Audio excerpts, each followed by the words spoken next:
The New York Yankees have just received tough news on right-handed starting pitcher Luis Gil, the 2024 AL Rookie of the Year winner. The right-hander has been shut down after suffering some shoulder tightness during a bullpen. He experienced it while throwing and alerted the Yankees before shutting himself down. Luis Gil was again the AL Rookie of the Year winner in 2024, made 29 starts for the Yankees last year, and posted a 3.50 ERA. The Yankees will have an MRI for Luis Gil tomorrow, in which they'll have a better understanding of what's going on here. I don't expect the Yankees to have answers today, and I don't expect these news to be relatively positive because the Yankees are in a weird situation with the rotation where they had 6 stars on the roster, and that's not the worst thing in the world. You'd want to have rotation depth, but having a young injury-prone pitcher who is now dealing with a shoulder issue definitely muddies the future of that starter, at least in the short term. Shoulder issues are no joke. Shoulder issues can linger. Shoulder issues can affect you even when you come back from the IL. We've seen it with numerous pitchers before, and that immediately gives me some concern and some pause regarding Luis Gil's outlook for 2025. Of course, I want to wait and see before I draw any conclusions, but this is definitely not an ideal situation for the Yankees. And then to kind of continue to fan those flames and to make a bad situation worse, JT Brubaker fractured 3 ribs trying to get out of the way of a comebacker that happened on spring training during their spring training opener. Aaron Boone said it's going to cost him some time, so the Yankees are down not just their AL Rookie of the Year winner and a guy who was locked in for the rotation, but they're losing one of their reserve options on the 40-man roster. It's a tough situation for the Yankees. It is one that puts them in a very, very difficult spot immediately with the rotation depth, and then also with the rotation in just their starting 5. So before we get into everything, make sure you guys like, comment, subscribe, and turn on the notification bell to check out Fireside Yankees and be updated and up to date on what's going on in Yankee land. Check out EmpireSportsMedia.com for written coverage because all of our content is coming through there as well. Without further ado, though, let's get started talking about what this means for Luis Gil. Now, shoulder issues are no joke. Shoulder issues can really, really hamper a pitcher's ability to perform, not even just because they're hurt, but when they come back and return to the mound, you begin to kind of build some extra skepticism about how their command and raw stuff will look post-IL stint. There are a lot of pitchers who have struggled to return from the IL and have struggled to return from the IL specifically because of the shoulder issues they dealt with during the season. Nestor Cortez dealt with shoulder issues in 2023, and I feel like that was a huge reason why he struggled so much that year. In 2022 and 2023, Frankie Montas dealt with shoulder injuries, and I felt those slowed him down, not just by keeping him off the field, but when he was on the field for the Yankees, he wasn't very effective. And obviously now he also has another shoulder issue with the New York Mets, and it's going to keep him out for a little bit as well. So shoulder issues can be persistent. They can affect a player or plague a player throughout their career. And it's something that I will definitely be closely monitoring even after we get a diagnosis and an understanding of how severe it is. Obviously, if you're the Yankees, you hope that you're going to get good news on this MRI, that there's no structural damage, there's no muscle damage, and that it's just some inflammation that can come down during the course of the next few weeks. The Yankees are still about a month away from their spring training openers, from their opening day game in which they're going to host the Milwaukee Brewers for the first series of the year. And perhaps that gives Luis Gil enough time to recover from his shoulder issue and get himself back on the mound at some point in April or May. But again, just looking at the severity of how most shoulder issues play out, I'm going to be a lot more cautious and say that it's a wait-and-see situation and to 100% not expect Luis Gil to pitch on opening day. Even if he could pitch on opening day, God willing that he somehow ends up being healthy enough to do so, I don't think it's wise for the Yankees to push him. I think that they should allow their rotation depth and the guys they have on the roster to pitch their way through the first few weeks of the season and give the Yankees the support and coverage to make sure that Luis Gil recovers properly. It is not about having Luis Gil only in April. It is about having Luis Gil for your biggest games in the postseason and making sure he's healthy for his long-term future in pinstripes. As for who's going to be that guy, it's going to be Marcus Stroman. Look, I think Will Warren is someone who should be allowed to compete for the job, but given that Marcus Stroman is owed $18.5 million this season, and the fact that he has said publicly that he will not pitch in the bullpen, he is a starter and expects to be treated as such, I just kind of assume he's going to start for the New York Yankees given this injury. Last season, he put up a 4.31 ERA. It had career lows in fastball velocity at 90.6 miles per hour, in ground ball rate at 49.2%, and allowed a career high 19 home runs, a career high 1.11 home runs per nine. So just a lot of regression from Marcus Stroman in his age 33 season. I'm not expecting him to get better in his age 34 season, although I would certainly welcome it, and I think most of this fan base would as well. This immediately makes his role on this roster a lot more important. It makes him more important to the team, and now it gives him the opportunity to kind of pitch with some moxie and prove a lot of people wrong. There's a reason why Alex and I consistently said throughout the offseason that while we wanted to move Marcus Stroman and free up money, we didn't believe it was valuable to move Marcus Stroman just to move Marcus Stroman and have him off your roster.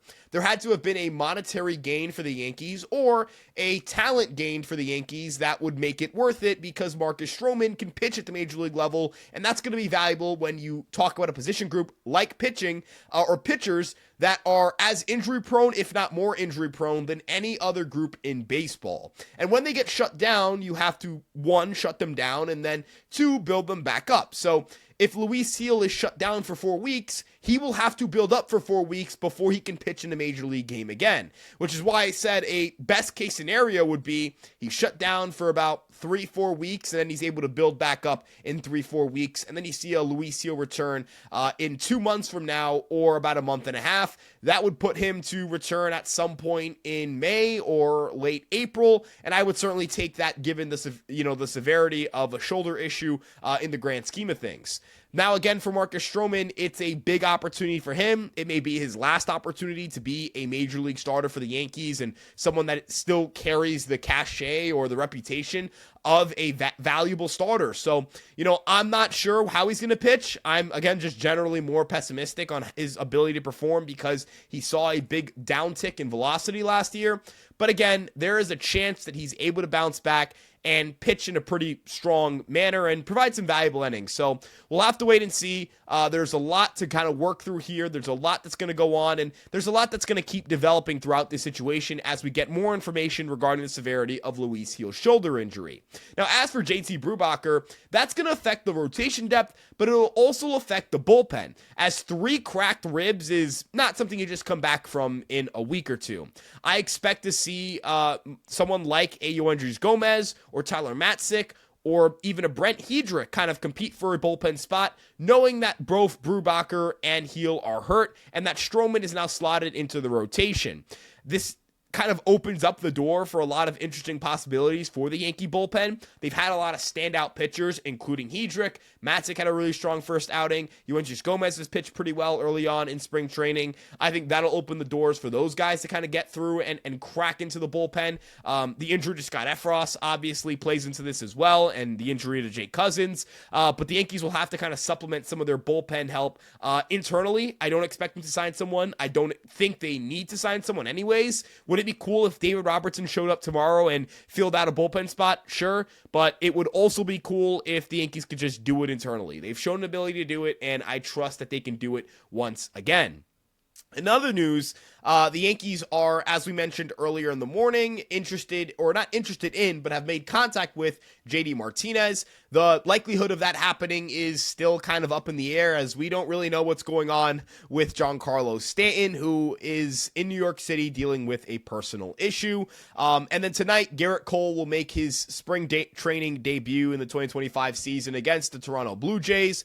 And on Monday, Max Fried will get the start against the Pirates. It'll be his spring training debut. So kind of a lot of news regarding the rotation, one of them being obviously really bad in Luis Gil's injury. We'll have to wait and see how things kind of develop from there. We'll have to wait and see how the Yankees kind of manage the situation. Will Warren will likely have to remain built up as a starting pitcher as a result of this, because I really doubt that the Yankees are going to let Will Warren pitch out of the bullpen and give themselves no sixth starter for the rest of spring training or the immediate first parts of the regular season.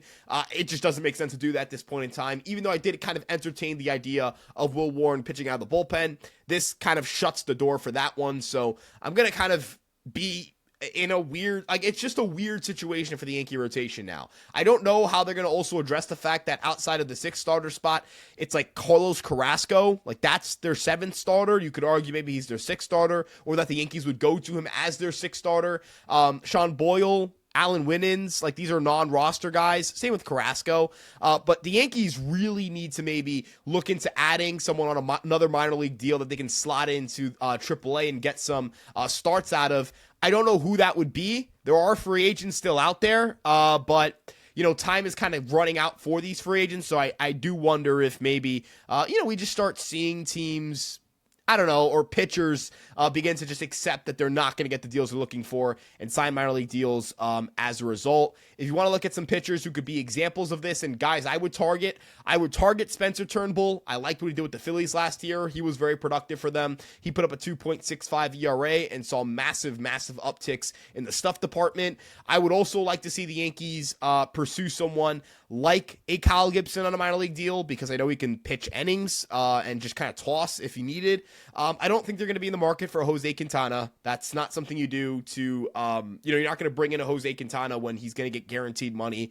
I also don't see them like trading for a big time starter. Dylan Cease isn't happening, et cetera, et cetera.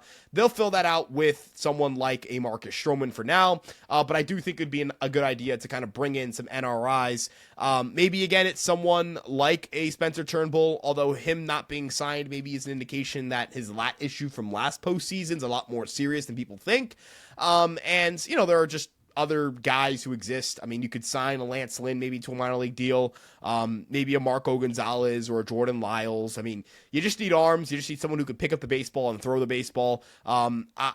These guys aren't going to make the major league team or shouldn't make the major league team. You just want to have as much depth as humanly possible at the AAA level. But with that being said, let me know what you guys think about the situation. It's clearly not good for the Yankees, but it's one that will continue to develop as spring training plays on, and we'll probably have more information as soon as tomorrow. We appreciate you guys tuning in and checking out Fireside Yankees. Thank you for sticking through to the end of today's video. You can check us out on Instagram, TikTok, Twitter, Facebook, and of course, this YouTube page. Again, make sure to check out Fireside Yankees at EmpireSportsMedia.com. And we'll see you guys in the next one. Peace out, everybody.